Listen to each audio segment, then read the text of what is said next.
ಕಬ್ಬು ಬೆಳೆಗಾರರ ಹೋರಾಟ ಮತ್ತು ನಡುವಲ್ಲಿ ಬೆಂಗಳೂರಿನಲ್ಲಿ ನಡೆತಾ ಇರುವ ಮೀಟಿಂಗ್ ನೀ ಕೊಡೆ ನಾ ಬಿಡೆ ಅನ್ನೋ ಹಂತಕ್ಕೆ ಬಂದು ನಿಂತಿದೆ.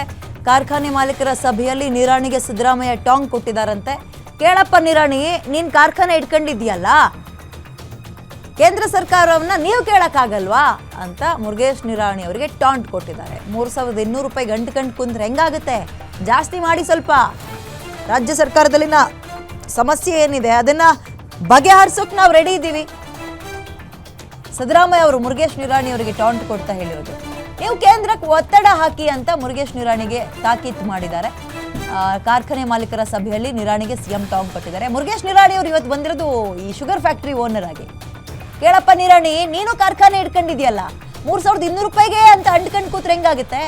ಕೇಂದ್ರ ಸರ್ಕಾರ ನಿಮ್ದೇ ಅಲ್ವಾ, ಕೇಳು ನೀನು ಒಂದ್ಸಲ ಹೋಗಿ ಅಂತ ಟಾಂಟ್ ಕೊಟ್ಟಿದ್ದಾರೆ. ಅದಕ್ಕೆ ಅವರೇನು ಉತ್ತರ ಕೊಟ್ಟರು ನೋಡೋಣ ಇನ್ನು ಕೆಲವೇ ಕ್ಷಣಗಳಲ್ಲಿ.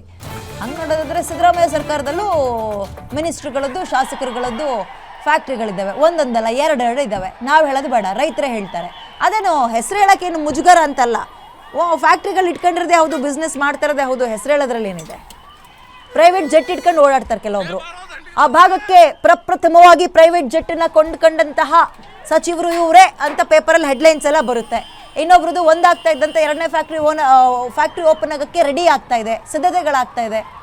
ಅವ್ರಗಳ ಫೋಟೋಗಳನ್ನು ಕೂಡ ಗಮನಿಸ್ತಾ ಇದ್ದೀರಿ, ಯಾರೆಲ್ಲ ಮೀಟಿಂಗ್ ಅಟೆಂಡ್ ಮಾಡ್ತಾ ಇದ್ದಾರೆ ಅಂತ. ಹಿಂಗಿದ್ದಾಗ ನಾವು ಬೆಳೆದಿರೋದಕ್ಕೆ ಒಂದು ಸೂಕ್ತ ಬೆಲೆ ಕೊಡಿ ಅಂತ ರೈತರು ಬೀದಿಗಿಳಿಬೇಕು, ನಡು ರೋಡಲ್ಲಿ ಕುತ್ಕೊಂಡು ಊಟ ಮಾಡಬೇಕು, ಕೋಪ ಮಿತಿ ಮೀರಿ ಕಲ್ ತಗೋಬೇಕು ಕೈಗೆ ಅಂದರೆ ಹೆಂಗೆ? ಏನರ್ಥ ಇದು?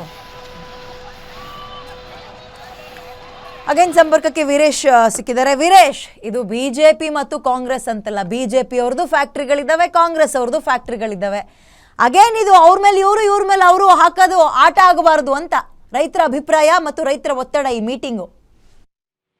ಖಂಡಿತವಾಗಿಯೂ ವಿದ್ಯಾ, ಪ್ರತಿ ವರ್ಷವೂ ಸಹ ಇದೇ ಒತ್ತಡವನ್ನ ರಾಜ್ಯ ಕಬ್ಬು ಬೆಳೆಗಾರರು ಮಾಡ್ತಾ ಇರುವಂತದ್ದು. ವಿಶೇಷವಾಗಿ ರಾಜ್ಯದಲ್ಲಿರ್ತಕ್ಕಂಥ 82 ಸಕ್ಕರೆ ಕಾರ್ಖಾನೆಗಳ ಪೈಕಿ ಬಹುತೇಕ ಸಕ್ಕರೆ ಕಾರ್ಖಾನೆಗಳು ಎಲ್ಲವೂ ಸಹ ಬಿಜೆಪಿ ಮತ್ತು ಕಾಂಗ್ರೆಸ್ನ ಶಾಸಕರುಗಳು, ಸಚಿವರುಗಳು ಮತ್ತು ಮಾಜಿ ಸಂಸದರು, ಮಾಜಿ ಶಾಸಕರುಗಳ ಹಿಡಿತದಲ್ಲೇ ಇರೋದ್ರಿಂದ, ಅವರ ಒಡೆತನದಲ್ಲೇ ಇರೋದ್ರಿಂದ ರಾಜ್ಯದ ರೈತರು, ಕಬ್ಬು ಬೆಳೆಗಾರರು ಸಾಕಷ್ಟು ಸಂಕಷ್ಟವನ್ನ ಎದುರಿಸ್ತಾ ಇರೋದು ಪ್ರತಿ ವರ್ಷವೂ ಸಹ ನಾವು ನೋಡ್ಕೊಂಡು ಬರ್ತಾ ಇರುವಂತದ್ದು. ಪ್ರತಿ ವರ್ಷವೂ ಕೇವಲ 50 ರೂಪಾಯಿ 100 ರೂಪಾಯಿ ಬೆಲೆಯನ್ನ ಹೆಚ್ಚಳ ಮಾಡಿ ಅಂತ ಹೇಳಿ ಪ್ರತಿ ವರ್ಷವೂ ರೈತರು ಬೀದಿಗಿಳಿದು ಹೋರಾಟವನ್ನ ಮಾಡ್ತಾ ಇದ್ದಾರೆ. ಈ ವರ್ಷವೂ ಸಹ ಅದೇ ಪರಿಸ್ಥಿತಿ ಮುಂದುವರೆದಿರುವಂತದ್ದು. 9ನೇ ದಿನಕ್ಕೆ ಪ್ರತಿಭಟನೆ ಮುಂದುವರೆದಿರುವಂತದ್ದು.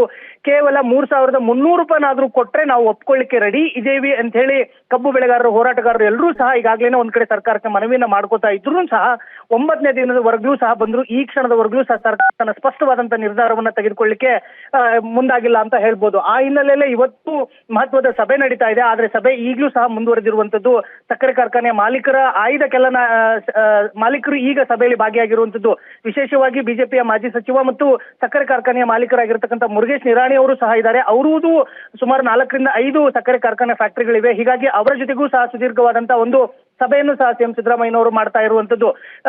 ಸಕ್ಕರೆ ಕಾರ್ಖಾನೆಯ ಮಾಲೀಕರು 3200 ರೂಪಾಯಿ ಬೆಲೆಯನ್ನ ಕೊಡ್ಲಿಕ್ಕೆ ಮುಂದಾಗ್ತಾ ಇದ್ದಾರೆ. ಆದ್ರೆ ಸರ್ಕಾರ 3400 ರಿಂದ 3300 ರೂಪಾಯಿನಾದ್ರೂ ಕೊಡಿಸಲೇಬೇಕು ಅನ್ನೋ ಒಂದು ಮನವೊಲಿಕೆಯನ್ನ ಸಕ್ಕರೆ ಕಾರ್ಖಾನೆ ಮಾಲೀಕರ ಜೊತೆಗೆ ಮಾಡ್ತಾ ಇರುವಂತದ್ದು. ಬಹುತೇಕವಾಗಿ ಇನ್ನೊಂದು 15-20 ನಿಮಿಷದಲ್ಲಿ ಸಭೆ ಮುಕ್ತಾಯ ಆದ ಬಳಿಕ ಒಂದು ಅಂತಿಮ ತೀರ್ಮಾನ ಬರುವಂತ ಸಾಧ್ಯತೆಗಳು ದಟ್ಟವಾಗಿರುವಂತದ್ದು. ವಿಜಯ, ವೀರೇಶ್, ಬಹಳ ನೋವಿನ ಮಾತು, ದುಃಖದ ಮಾತು ಏನು ಅಂದ್ರೆ ಅನ್ನ ಹಾಕು ಕೈ ಇವತ್ತು ಕಲ್ ತಗೊಳಂಗ್ ಮಾಡ್ತಾ ಇದ್ದಾರಲ್ಲ ಅಂತ. ಖಂಡಿತವಾಗಿಯೂ ವಿದ್ಯಾ, ಯಾಕಂತಂದ್ರೆ ರೈತ ಇಲ್ಲ ಅಂತಂದ್ರೆ ದೇಶನ ಇಲ್ಲ ಅಂತ ಹೇಳ್ಬಹುದು. ಅಷ್ಟೊಂದು ಮಟ್ಟಿಗೆ ಇವತ್ತು ರೈತರು ಬೀದಿಗಿಳಿದು ಹೋರಾಟವನ್ನ ಮಾಡ್ತಾ ಇದ್ರು ಸಹ ಸಕ್ಕರೆ ಕಾರ್ಖಾನೆಯ ಮಾಲೀಕರು ಕೇವಲ 50 ರೂಪಾಯಿ 100 ರೂಪಾಯಿ ಬೆಲೆಯಲ್ಲಿ ಸಾಕಷ್ಟು ಚೌಕಾಸಿಯನ್ನ ಮಾಡ್ತಾ ಇರೋದು ರಾಜ್ಯದ ರೈತರ ಹೋರಾಟಕ್ಕೆ ಮತ್ತಷ್ಟು ಕಿಚ್ಚು ಹತ್ತಿಸಿದಂತಾಗ್ತಾ ಇದೆ ಅಂತದ್ದು ಸ್ಪಷ್ಟವಾಗಿ ಗೊತ್ತಾಗ್ತಾ ಇರುವಂತದ್ದು. ಕೇವಲ ನಮಗೆ 100 ರೂಪಾಯಿ ಹೆಚ್ಚಳವನ್ನ ಮಾಡಿ 3200 ಕೊಡ್ಲಿಕ್ಕೆ ರೆಡಿ ಇದಿರಲ್ಲ, 3300 ರೂಪಾಯಿನಾದ್ರೂ ಕೊಡಿ ಅಂತ ಹೇಳಿ ಪರಿಪರಿಯಾಗಿ ಬೇಡ್ಕೋತಾ ಇದ್ರು ಸಹ ಸಕ್ಕರೆ ಕಾರ್ಖಾನೆ ಮಾಲೀಕರ ಲಾಬಿ ಮಾತ್ರ ಈಗಲೂ ಸಹ ಮುಂದುವರಿತಾ ಇರುವಂತದ್ದು. 100 ರೂಪಾಯಿ ವಿಚಾರದಲ್ಲಿ ಹಗ್ಗ ಜಗ್ಗಾಟವನ್ನ ಮಾಡ್ತಾ ಇದ್ದಾರೆ. ಸಿಎಂ ಸಿದ್ದರಾಮಯ್ಯನವರು ಇದೇ ವಿಚಾರಕ್ಕೆ ಸಂಬಂಧಿಸಿದಂತೆ ಸಕ್ಕರೆ ಕಾರ್ಖಾನೆ ಮಾಲೀಕರನ್ನ ತರಾಟೆಗೆ ಸಹ ತೆಗೆದುಕೊಂಡಿರುವಂತದ್ದು. ನೀವು ರೈತರ ವಿಚಾರದಲ್ಲಿ ಅಷ್ಟೊಂದು ಇದನ್ನಾಗಿ ಮಾಡ್ಕೊಳ್ಬೇಡಿ ಅಂತ ಹೇಳಿ ಮನವಿಯನ್ನು ಸಹ ಮಾಡ್ಕೋತಾ ಇದ್ದಾರೆ. ಅವ್ರನ್ನ ಮನವೊಲಿಸುವಂತ ಪ್ರಯತ್ನ ಈಗಲೂ ಸಹ ಮುಂದುವರಿತಾ ಇರುವಂತದ್ದು. ವಿದ್ಯಾ, ಓಕೆ, ಧನ್ಯವಾದ ಡೀಟೇಲ್ಸ್ಗೆ. ಇದು ನಿಜಕ್ಕೂ ಒಳ್ಳೆ ಬೆಳವಣಿಗೆ ಅಲ್ಲ.